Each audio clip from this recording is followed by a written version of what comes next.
ते एकत्र येतात। आम्ही एक व्हिडिओ बघितला, उदरगडचे आमदार जे आहेत ते आज येणं अपेक्षित होतं, पण त्यांनी व्हिडिओमध्ये सांगितलं की आम्ही मुख्यमंत्र्यांना निवेदन दिलंय आणि मुख्यमंत्र्यांनी तात्काळ अधिकाऱ्यांना सूचना दिलेल्या आहेत की काय करा, याच्यावर कारवाई करा।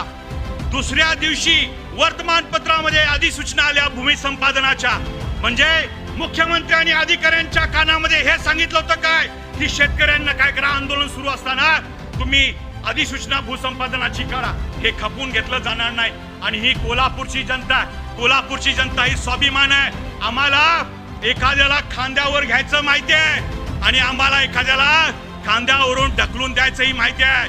आम्ही या मुख्यमंत्र्यांना आज आवाहन करतोय की तुम्ही आजच सुधरा। आज या मोर्चाचं नाव जे आहे हे घेरा डालो असं नाव आहे।